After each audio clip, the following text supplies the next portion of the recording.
Welcome to Democracy Now!, democracynow.org, The Quarantine Report. I'm Amy Goodman. The United States reported 62,000 new coronavirus infections Wednesday, a new daily record.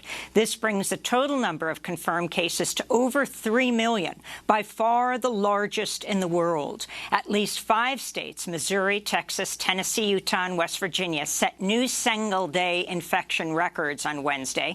California and Texas also reported their highest single-day death toll to date. The U.S. death toll has topped 132,000, but that's widely believed to be an undercount. In Houston, Texas, ProPublica reports there's been a spike in people dying at home before they even make it to the hospital. As the U.S. case count has soared, so has the demand for tests. In Texas, drive-through COVID testing sites report long lines and hours-long wait times, sometimes up to 10 or 12 hours.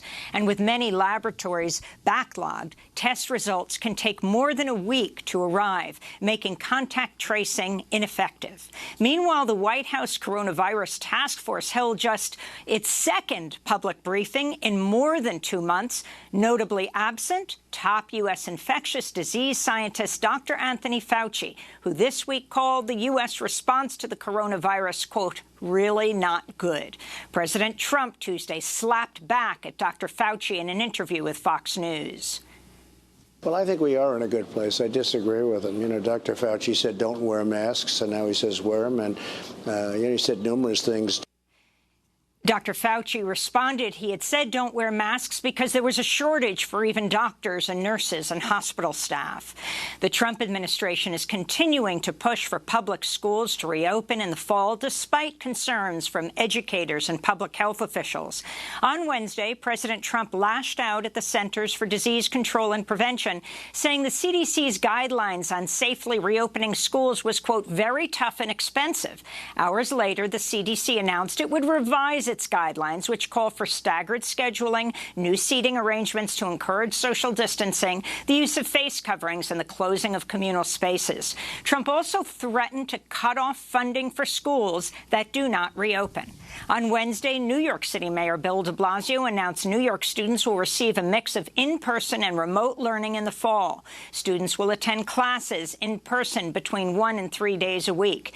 Meanwhile, Harvard and MIT have sued the Trump administration over its plan to strip international students of their visas if their schools switch to online-only courses. There are more than 1 million international students in the United States.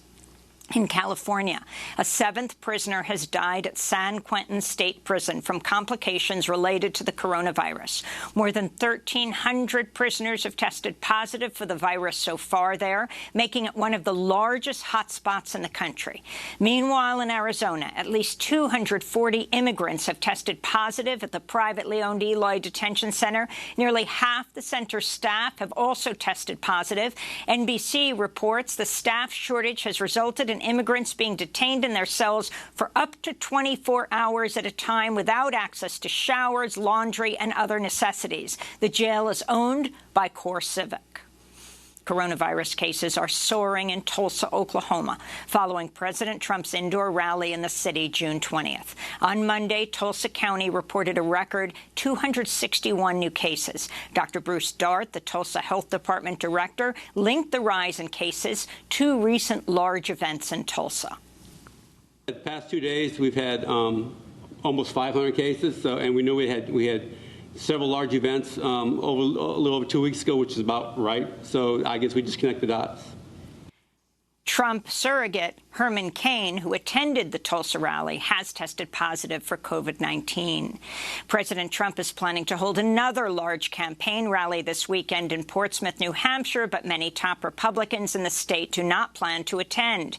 In Texas, Houston Mayor Sylvester Turner has forced the Texas Republican Party to cancel its upcoming in-person state convention next week, citing health concerns. 6,000 people were expected to attend. Meanwhile, in Florida, a lawsuit has been filed in an attempt to block Jacksonville from hosting the Republican National Convention next month due to the pandemic.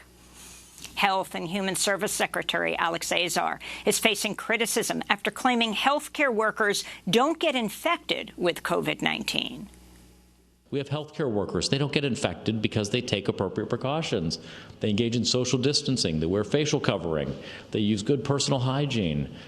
In fact, as many as 768 healthcare workers have died from COVID-19, according to a count by The Guardian and Kaiser Health News. Some 95,000 healthcare workers have also tested positive for the virus. In international news, the African CDC is reporting confirmed COVID-19 cases have jumped 24% this week. South Africa has been hardest hit. The death toll there has topped 3,500. In Australia, the country's second-largest city, Melbourne, has re-entered lockdown due to a spike in coronavirus cases. Residents have been told to stay home for the next 6 weeks. In Brazil, far-right President Jair Bolsonaro, who has tested positive for COVID-19, has vetoed parts of a new law designed to help indigenous communities amidst the pandemic. In Bolivia, work crews have been digging mass graves for COVID-19 victims in Cochabamba after a local cemetery stopped accepting victims of the disease. A surge in coronavirus cases has also overwhelmed hospitals in El Alto and La Paz. This is Mary Tacona, a nurse who joined a protest of healthcare workers demanding personal protective equipment and coronavirus tests in Bolivia. We collapsed about 2 months ago. We are attending to our people as we can, in stretchers, wheelchairs, however we can attend to them. We have collapsed.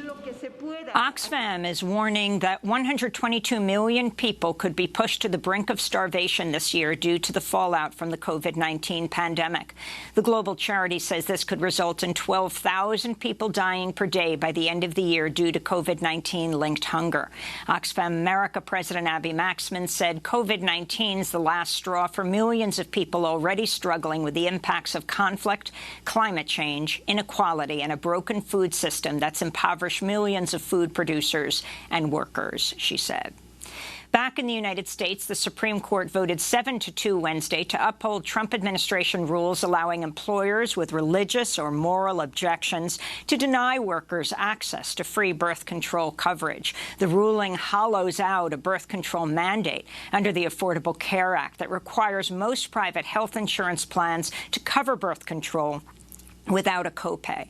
According to government estimates, up to 126,000 people could immediately lose access to no-cost contraception. We'll have more on the High Court's decision after headlines.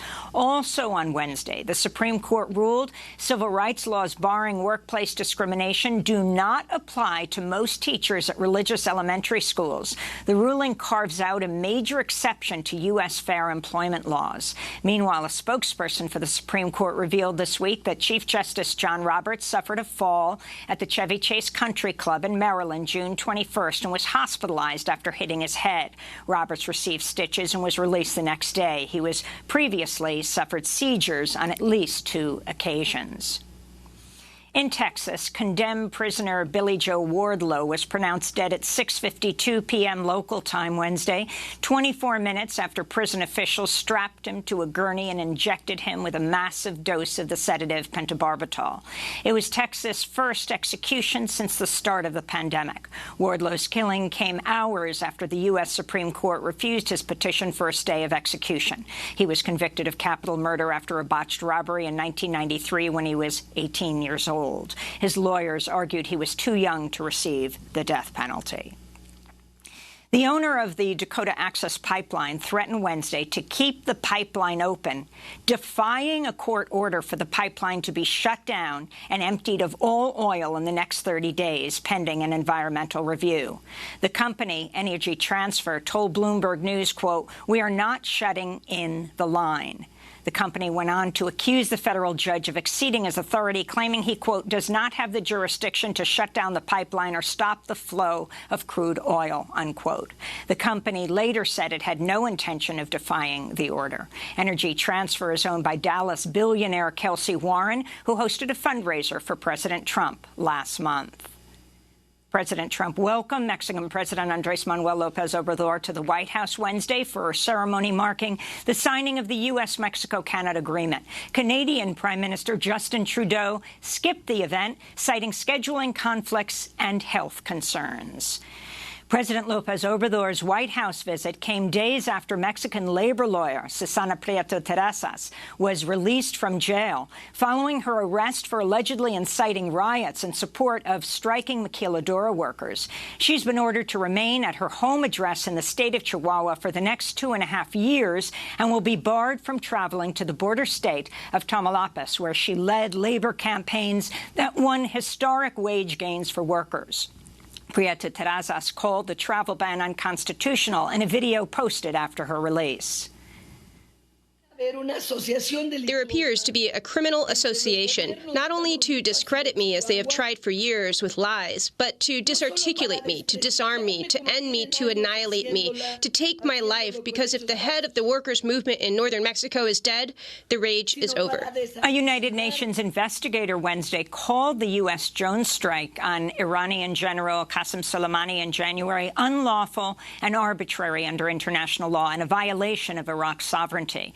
President Trump authorized Soleimani's assassination at the Baghdad International Airport on January 3rd, sparking mass protests across Iraq and bringing the U.S. to the brink of war with Iran. In Minnesota, transcripts of police body cam footage made public Wednesday show George Floyd pleaded for his life repeatedly as officers pinned him to the ground on a South Minneapolis street corner in May. The transcripts reveal Floyd saying, "I can't breathe," more than 20 times as Officer Derek Chauvin pressed his knee to his neck for 8 minutes and 46 seconds. At one point, Floyd said, "You're going to kill me, man," to which Officer Chauvin replied, quote, "Then stop talking, stop yelling. It takes a heck of a lot of oxygen to talk." Officer Chauvin has been charged with second-degree murder. 3 other officers face charges of aiding and abetting murder. In Los Angeles, results from an independent autopsy show 18-year-old security guard Andres Guardado was shot 5 times in the back by an L.A. County Sheriff's deputy last month in a police killing that sparked mass protests. Guardado's family commissioned the autopsy after the sheriff's office placed a so-called security hold on the L.A. County coroner's official report on the June 18th police killing. Elsewhere in California, 2 Bay Area residents will be charged with hate crimes after they painted over a Black Lives Matter mural commissioned by the city of Martinez. Video of the 4th of July incident shows a white woman using a bucket of black paint and a roller to cover 2 of the mural's large yellow letters reading Black Lives Matter. A white man wearing a red Trump campaign T-shirt and hat looks on, shouting abuse at onlookers. This is racism is what it is. That's what it is. There is no oppression. There is no racism. It's a leftist lie. He's in New York. This is not happening in my town. If convicted on hate crimes charges, the vandals Nicole Anderson and David Nelson could face up to a year in jail. Meanwhile, authorities are investigating who painted the words "White Lives Matter" on a Martinez street 3 days after the first incident.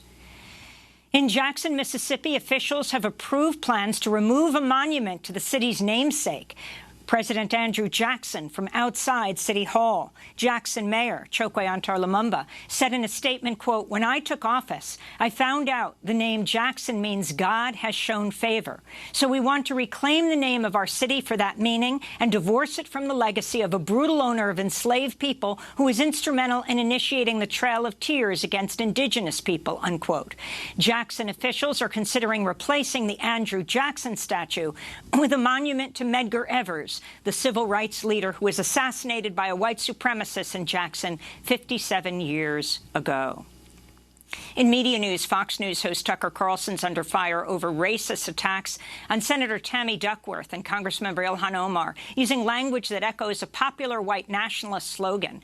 During a segment Tuesday attacking the 2 women lawmakers of color over their alleged lack of patriotism, Carlson's producers broadcast a graphic reading, quote, "We have to fight to preserve our nation and heritage." Critics have compared that to an infamous 14-word slogan frequently used by white nationalists and neo-Nazis. Senator Tammy Duckworth is an Army National Guard veteran who lost both her legs in 2004 after the helicopter she was piloting was shot down by Iraqi fighters. She tweeted, quote, "Does Tucker Carlson want to walk a mile in my legs and then tell me whether or not I love America?" Tucker Carlson joined prominent Republicans this week in attacking Congressmember Omar, who's Somali-American, after she called for the dismantling of systems of oppression in the United States. Does our economy and political systems prioritize profit without considering who is profiting, who is being shut out? We will perpetuate this inequality. So we cannot stop at criminal justice system. We must begin the work of dismantling the whole system of oppression wherever we find it. Following those remarks, the Republican House Minority Leader accused Congressmember Ilhan Omar and Democrats of seeking to tear down America. Omar responded, quote, "It's telling that a black woman discussing systematic oppression is so triggering to the right," unquote. And in a victory for animal rights campaigners and environmentalists, a federal appeals court has upheld Endangered Species Act protections for grizzly bears in Yellowstone National Park. The ruling comes 3 years after the Trump administration rolled back protections, which would have allowed trophy hunters to resume killing the bears. And those are some of the headlines. This is Democracy Now!, democracynow.org, The Quarantine Report. I'm Amy Goodman in New York with my co-host Nermeen Sheikh, joining us from her home, also here in the city. Hi, Nermeen. Good morning, Amy, and welcome to our listeners and viewers around the country and around the world.